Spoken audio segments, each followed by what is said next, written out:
Olá, tudo bom? Eu resolvi fazer esses vídeos em cima da hora, vão sair sem edição, depois o Vitor dá uma embelezada neles. Esse daqui vai pro ar amanhã, domingo. Eu fiz 2 vídeos falando sobre Lua, Saturno, a eterna criança, o velho sábio, e eu vou continuar um pouquinho sobre esse tema, porque vocês podem se perguntar quais são os signos que representam esse puer eternos, essa criança que nunca amadurece e esse velho sábio. O velho é Saturno, é Capricórnio, mas curiosamente, o eixo Leão-Aquário também pode viver isso, porque Leão, o signo da criança é Leão.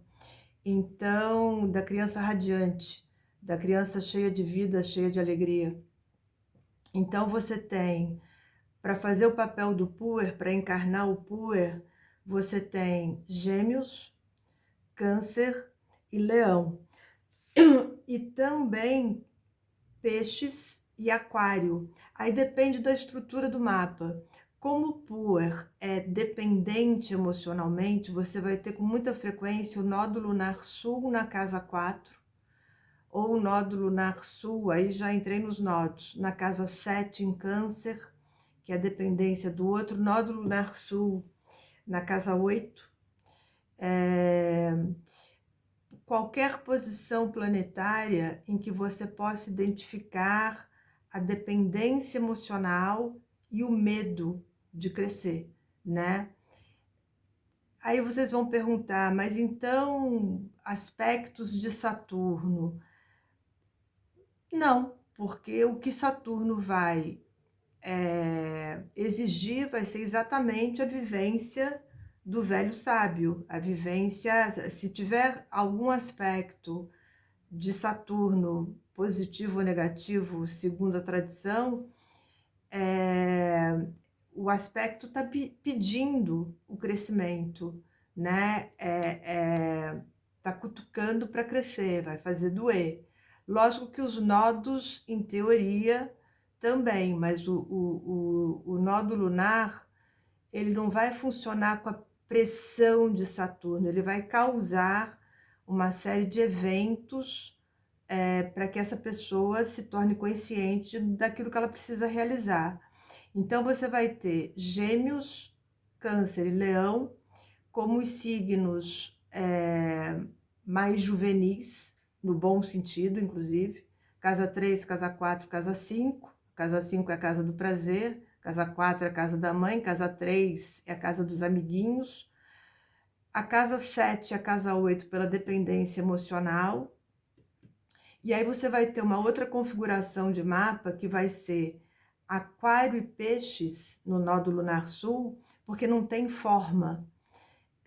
Às vezes Escorpião também, porque não toma forma, né? O nódo lunar sul em Câncer. A água não tem uma forma definida e o ar também não. Então fica no ar a possibilidade, né? Porque o puer é sempre o vir a ser um dia, quando será que ele vai se realizar? E o velho sábio seria o Aquário, mas aí Aquário é um signo tão contraditório, porque Aquário também pode ser, acabei de dizer que ele pode ser o puer, mas aí dependendo de onde estiver e se o sujeito tiver maturidade, porque Aquário positivo enxerga o outro e faz pelo outro, e esse não é o puer. Ele não consegue fazer nem por ele próprio, que dirá pelo outro. Ele pode ter um discurso de que ele está preocupado com o outro, mas fazer alguma coisa ele não faz nada. Mas pode, às vezes, pode, porque Leão é um signo de poder também. A questão da astrologia e de toda a linguagem simbólica é que você tem várias traduções para um mesmo símbolo e frequentemente opostas. Num signo como Aquário ou como Peixes, você encontra tanto o depressivo quanto o médico que trata dele, né? Enfim. Mas eu queria, então, de ter isso para vocês, quais seriam a casa 12, por exemplo, nódulo lunar sul na casa 12 ou na casa 11, que ainda não tomaram forma, né? Então, precisam tomar forma no plano material. Tem uma coisa importante que eu queria colocar para vocês. A gente tem esse eclipse desse domingo e as pessoas estão esquecendo de registrar que teremos, melhor dizendo, estamos tendo Quiron, Lilith, Éris no signo de Áries, que é onde Marte entrou. Outro dia eu vi um vídeo de um astrólogo que ele falava que, na verdade, o que deveria ser considerado nesse eclipse era já a posição do Marte. Eu não concordo com ele, não, mas ele estava chamando atenção para esse Marte em Áries, fazendo quadratura com Mercúrio, Mercúrio em Câncer, do lado do Sol. Então, essa tensão desse ano difícil, mas não é só Marte que está em Áries, Quiron, Lilith e Éris, tanto que eu fiz um vídeo sobre Éris, quem não assistiu pode procurar. Marte em Áries faz a gente pensar, refletir sobre o modo como a gente lida com a nossa agressividade, com a nossa capacidade de iniciar projetos.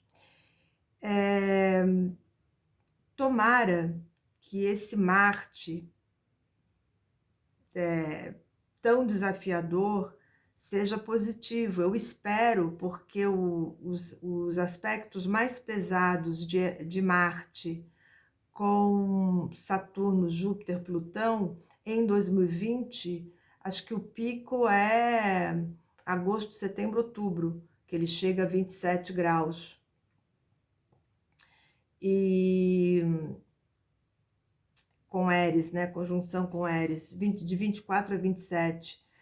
Eu queria que a gente refletisse, porque no dia 12 de julho, 12/7, que eu acho que vai ser um domingo também, que é o dia que Mercúrio recupera o movimento direto, a gente tem uma lua minguante em Áries, 8h31 da noite.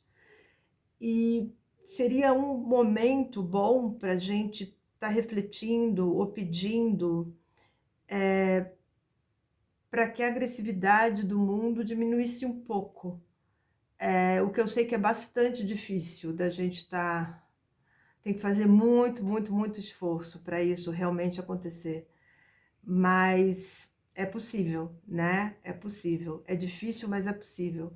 Porque ela vai ser no dia 12/7, Mercúrio retoma o movimento direto de manhã cedo e às 20h31, lua minguante em Áries, caminhando para formar a lua nova mais à frente.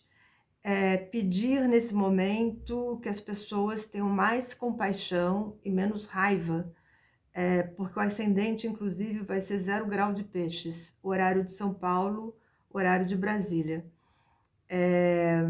E prestar um pouco de atenção nesses aspectos em Áries, como é que eles vão se manifestar no nosso dia a dia. Se você vai simplesmente ficar tropeçando e esbarrando nas coisas, se Deus quiser, agosto, setembro, outubro, a gente deve ter uma resposta mais concreta sobre as vacinas, se a gente vai estar podendo efetivamente fazer um esforço e um movimento ariano na direção do mundo lá fora. Tomara. Vai pegar muito os Estados Unidos. Eu tive um pouco mais de tempo. A situação dos Estados Unidos é extremamente complicada, muito parecida com aquilo que a gente vive aqui, mas bem mais complicada, muito, muito, muito mais complicada. E o final do ano são as eleições deles, mas enfim. Uma coisa que eu queria colocar para vocês também, em cima desse Áries, outro dia alguém pediu para falar da astrologia mitológica, e eu vou dando aos poucos, porque se eu tiver que parar para preparar, eu não vou ter tempo. O mito de Áries é Hércules, sem dúvida alguma. É o grande... Alguns livros usam Jasão, são os heróis masculinos, porque é um signo masculino, e o maior de todos foi Hércules, aquele que pegava, literalmente pegou o leão no braço, na unha. Então o ariano tem essa tendência, esse gosto de se expor, de se expor, de ir na frente, de abrir caminho. Se a gente fosse pensar num conto de fadas para Áries, eu acho, teve até um texto que eu botei uma vez, João Pé de Feijão, mas eu acho que não, acho que a gente pode pensar em Robin Hood, porque Áries precisa de uma causa, né, para brigar por ela. O problema é que ninguém vivencia Áries ou Marte brigando pela causa do outro, né? Não é bem assim que tem funcionado nesse plano material. E sobre Leão, eu também peguei para a gente falar rapidinho, é só um toque, porque Leão é um dos signos mais mal compreendidos que pode existir. As pessoas acham que todo leonino é capa de revista, tem o rei na barriga, e não é nada disso. E Leão tem uma coisa interessante, porque ele tanto é um signo de criança, de jovem e de velho. Porque como um dos mitos de Leão é o rei, uma das imagens de Leão é o rei, você tanto tem... aliás, um sucede ao outro. Você tem o rei velho que está morrendo, que está recebendo as homenagens no seu funeral, e o filho, o sucessor, o herdeiro, assume quase que imediatamente, porque o reino não pode ficar sem aquele que o comanda. E aí, uma das melhores mitologias, dentro da mitologia greco-romana, é Apolo, né? A palavra Apolíneo é de Leão. Mas uma das lendas importantes é a lenda do rei Arthur. E na lenda do rei Arthur, a gente tem todos os componentes da passagem do puer para o velho sábio. Porque Arthur é o puer, é um menino cuidado por um mago, colocado nas mãos de um mago que é o Merlin. Ele é um menino encantado, que tem um poder que nem ele sabe que tem, que cumpre um destino que ele nem sabia que tinha, o Merlin sabe, mas ele não, se torna rei, assume esse papel, muito jovem, dá conta do recado, e se torna, quer dizer, a lenda se torna uma das lendas mais bonitas que a gente tem. Arthur provavelmente não existiu, muito provavelmente não existiu. A lenda começa a ser contada na Inglaterra, já no momento em que os normandos assumiram, que é muito depois do período de Arthur, que teria sido um guerreiro celta, teria sido, mas não existe registro nenhum.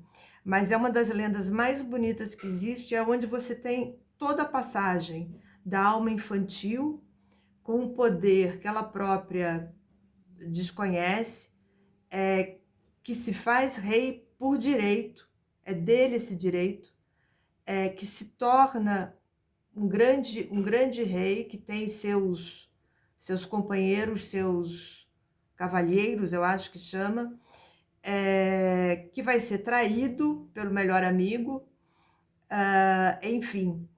É uma das lendas mais bonitas e é um processo de iniciação. Então, para Áries, o mito é Hércules, quem quiser estudar, e o Contos de Fadas eu acho que seria Robin Hood, que também não deve ter existido, mas aquele que luta e que se expõe em causa, por causa dos mais carentes, dos mais necessitados. E Leão, a lenda é a lenda do rei Arthur, porque é a lenda do jovem rei que vai se transformar em adulto. Com o Leão a gente tem toda a passagem das idades, o que a gente não vai ter com Capricórnio, por exemplo, é Sol velho, né? o que a gente não vai ter com câncer, é só a criança. E na mitologia grega, Apolo, né? Apolíneo, essa coisa da beleza de leão. Eu vou começar a dar depois os